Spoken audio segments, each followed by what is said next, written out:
اعوذ باللہ من الشیطان الرجیم بسم اللہ الرحمن الرحیم لیس علیک ھداھم ولکن اللہ یہدی من یشاء وما تنفقوا من خیر فلانفسکم وما تنفقون الا ابتغاء وجہ اللہ وما تنفقوا من خیر یوفى الیکم وانتم لا تظلمون۔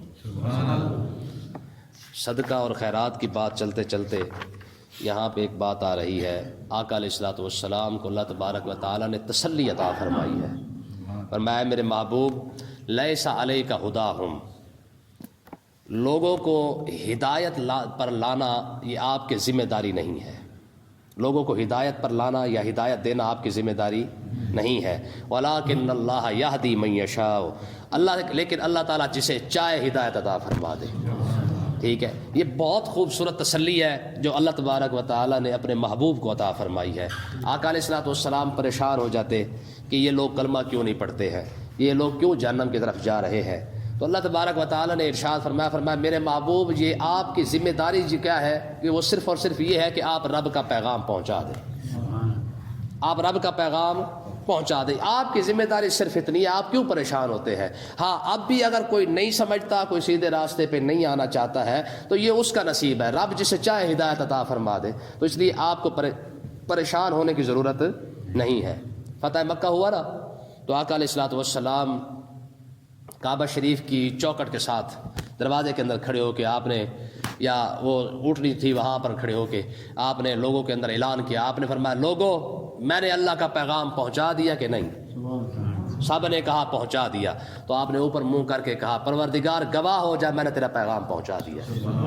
پھر حضور نے ارشاد فرمایا یار یہ بتاؤ میں نے رب کا پیغام پہنچایا کہ نہیں؟ لوگوں نے سب نے بیک زبان کہا حضور آپ نے پیغام پہنچا دیا، تو پھر آپ نے دوبارہ کہا پروردگار گواہ ہو جائے میں نے تیرا پیغام پہنچا دیا۔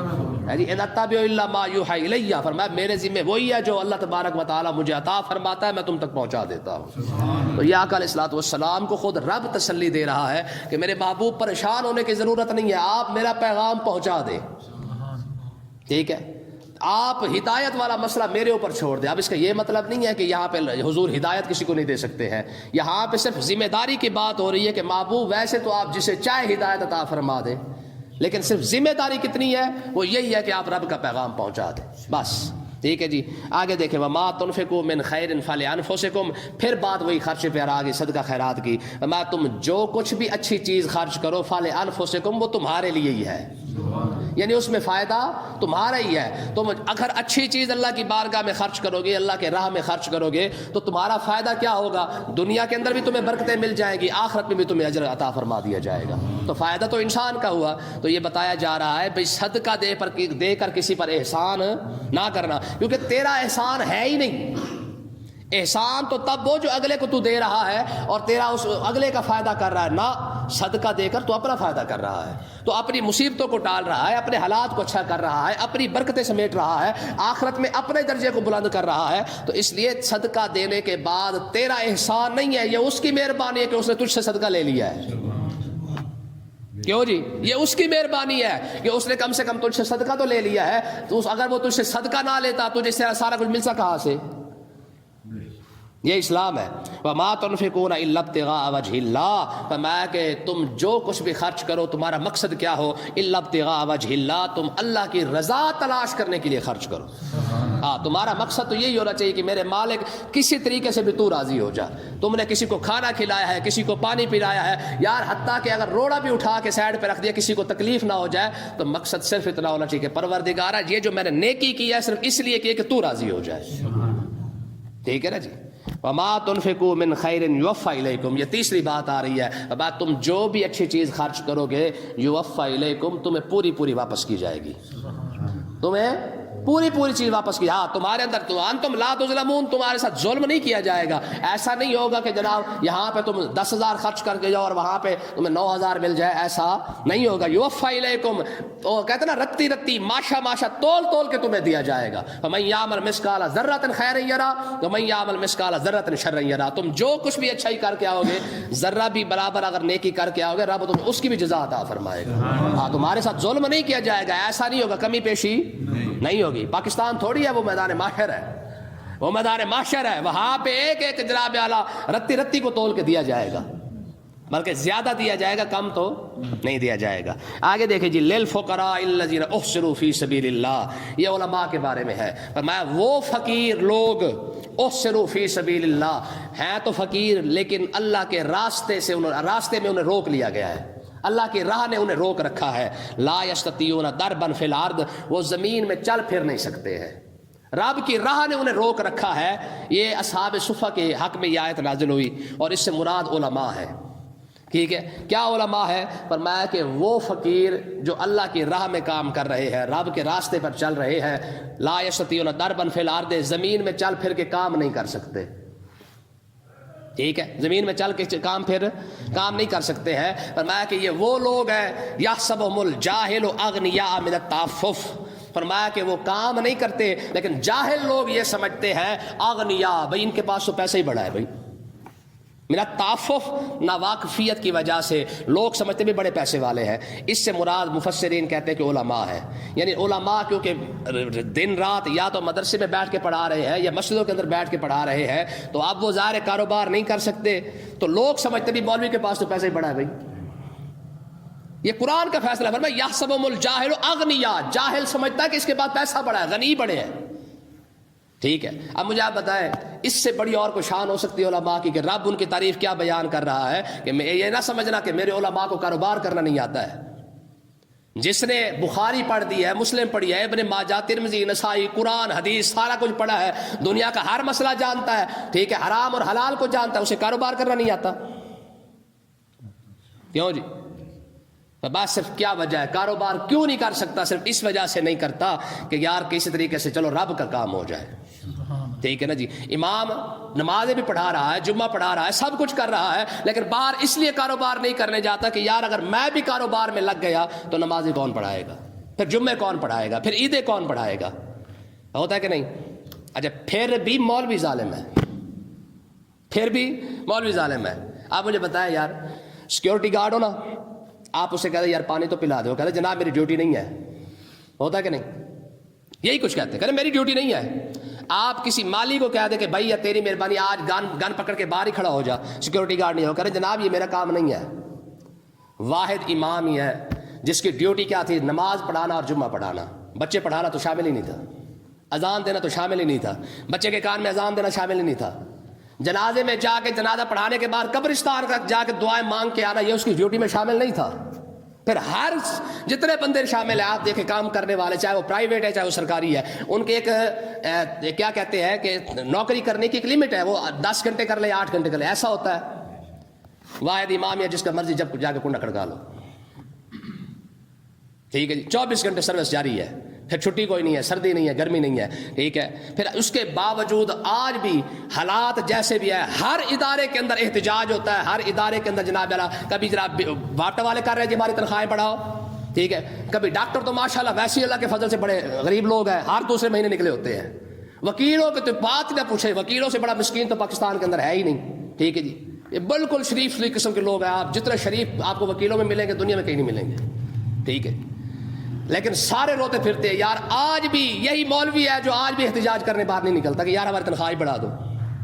آپ دیکھیں بجٹ پیش ہوتا ہے اسمبلی کے اندر، ہر ایک کی تنخواہیں رکھی جاتی ہے، ہر ادارے کے لیے پیسہ رکھا جاتا ہے، 1 روپیہ بھی مولویوں کے لیے ہے؟ کسی مدرسے کے لیے ایک فنڈ کبھی اعلان ہوا ہے یار پارلیمنٹ کے اندر کہ یار اتنا پیسہ ہم نے مدرسوں کے لیے بھی رکھا ہے جہاں پہ قال اللہ اور قال رسول پڑھایا جا رہا ہے؟ اس کے باوجود بھی مولوی سے بڑا ظالم کوئی نہیں، مولوی بخشے گا تو ہم بخشے جائیں گے بھائی، اندازہ کریں، چودھری بخشا جائے گا مولوی نہیں بخشا جائے گا بھائی۔ حالانکہ یاد رکھیں میں شرعی مسئلہ میں آپ کو بتا رہا ہوں، یہ جو کہتے ہیں نا جی ہم جاہل لوگ ہیں ہمیں ایک گناہ ہے اور مولوی کو کہ زیادہ جانتا ہے تو مولوی اگر غلطی کرے گا اس کو ڈبل گناہ ہے، حالانکہ حقیقت شرعی مسئلہ یہ ہے کہ جو عالم ہے اس کو ایک غلطی اگر اس نے کی ہے تو اس کی ایک اس کو گناہ ہوگا، جاہل کو ڈبل گناہ ہے، ایک علم نہ ہونے کا گناہ اور دوسرا اس غلطی کا گناہ جو اس نے کی ہے۔ اور امام احمد رضا خان رحمۃ اللہ علیہ نے یہ مسئلہ لکھا ہے، آپ فرماتے ہیں کہ اگر جاہل عالم بندے کی اگر جاہل بندہ گستاخی کرے نا قیامت کے دن رب دونوں کو سامنے کھڑا کر دے گا، اور جاہل کو رب فرمائے گا میں تو اس عالم کو اس کے علم کی وجہ سے بخش دوں گا، بتا تیرے پاس بخشنے کے لیے کیا ہے؟ آج منٹ مار کے مولوی بخشے گے تو ہم بخشے جائیں گے، ٹھیک ہے۔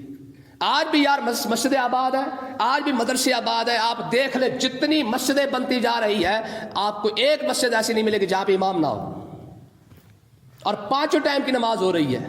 مدرسے آج بھی 100 ہے، 200 ہے، 400، 500، 1000، 2,000 طالب علم آج بھی 3 ٹائم بیٹھ کے کھانا بھی کھا رہا ہے، پڑھا بھی رہے ہیں. تنخواہیں کتنی ہیں؟ یحسبهم الجاہل اغنیاء من التعفف، فرمایا جاہل سمجھتے بھی ان کے پاس تو پیسہ ہی بڑا ہے جی. مولوی کے مزے ہیں بھائی، ختم کھاتا ہے، حلوے کھاتا ہے. اچھا تو اپنا بچہ مولوی بنانا، کہتے ہیں ایسی بھوکا مارنا ہے. اچھا مولوی کے جب مزے ہیں تو اپنا ایک بیٹا مولوی بنا دینا. نہیں بناتا، کیوں نہیں بناتا؟ اسے پتا ہے کہ ہم مولوی کو دیتے کیا ہے. میں پتوکی کے اندر ہمارے ایک بہت بڑے عالم ہیں، بڑے اچھے زبردست قسم کے مناظر تھے، 60 سال کی تقریباً 60 سال سے بھی گزر چکے ہیں. آپ یقین کریں وہ ایک مرتبہ رو پڑے، مجھے کہنے لگا حضرت صاحب میں آپ کو بات بتاؤں. میں نے کہا جی. کہنے میں نے اپنے بیٹے کو کہا یار میں اب کیونکہ بوڑھا ہو چکا ہوں تو میری جگہ پہ امامت کروا. اس نے مجھے ایک ہی جواب دیا، اس نے کہا ابا مجھے یہ بات بتایا، ساری زندگی آپ نے نمازیں پڑھائی ہیں، آج بھی آپ کی عزت کوئی نہیں کرتا. جس کا دل کرتا ہے وہ آپ سے بات کر لیتا ہے، اور جتنی بدتمیزی کر سکتے وہ آپ سے کرتے ہیں. نہ آپ کی داڑھی کا خیال کرتے ہیں، نہ آپ کی اس سفید بالوں کا خیال کرتے ہیں. یہی عزت مجھے ملے گی؟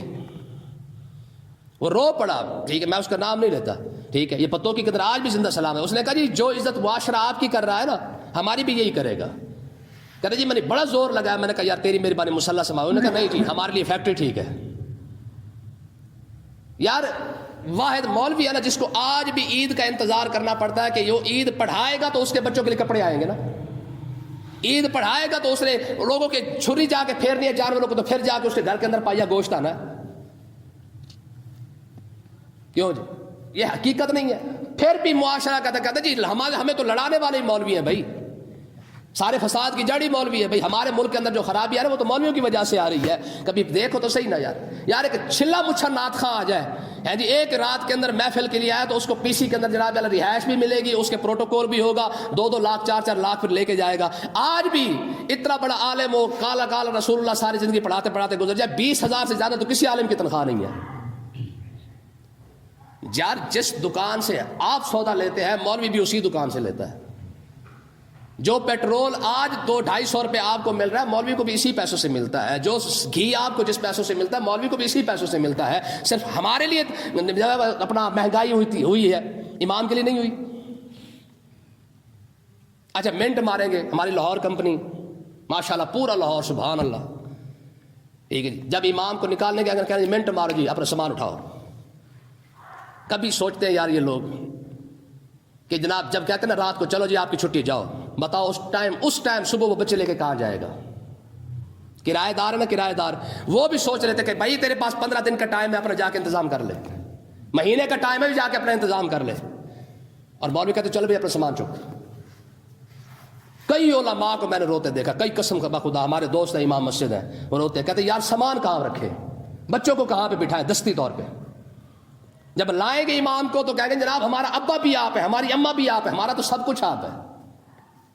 جب نکالنے پہ کہتے جی صبح سامان چک لو اپنا. ایک بار بھی نہیں سوچتے اب وہ اپنے بچے لے کے کہاں جائے گا. لاہوریوں کی تو عادت ہے 6 مہینے مہمانوں کا یا اماموں کا ٹیسٹ ہوتا رہتا ہے. اچھا ٹیسٹ لینے والے کون ہیں؟ جن کو سیدھی سیدھی نماز نہیں آتی ہے. جاہل نہیں جی، جاہل تو بہت چھوٹا لفظ ہے، یہ اجہل ترین لوگ ہیں. 6 مہینے لاہور کے اندر امام سلیکٹ نہیں ہوتا کیونکہ پسند نہیں آتا. ٹھیک ہے جی، کسی کو کہیں تیرا قد چھوٹا ہے، کسی کو تیرا قد زیادہ لمبا ہوگا، کسی کو تیرے کپڑے ٹھیک نہیں، کسی کو تیری قرات ٹھیک نہیں ہے. یہ وہ کہہ رہے ہوتے ہیں جن کو آپ سورۃ فاتحہ نہیں آتی ہے. میں دروغے والا ایک مسجد میں گیا تقریر کرنے کے لیے.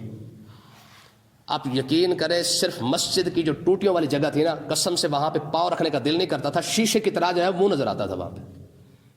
میں نے کہا یار یہ کتنا خرچہ ہوا؟ اس نے کہا جی صرف 3-4 لاکھ روپے خرچہ آیا ہے. اب ٹوٹی والی جگہ کتنی ہوتی ہے؟ آدھا مرلہ بھی نہیں تھی. 4 لاکھ روپیہ صرف وہاں لگایا ہوا تھا. اور میں نے وہ ہمارے مؤذن تھے دوست تھے، میں نے کہا یار تیری تنخواہ کہہ رہے 8,000 روپیہ ہے. کمیٹیوں کے مسجد کے اکاؤنٹ کے اندر 4 لاکھ 10 لاکھ 15 20 لاکھ.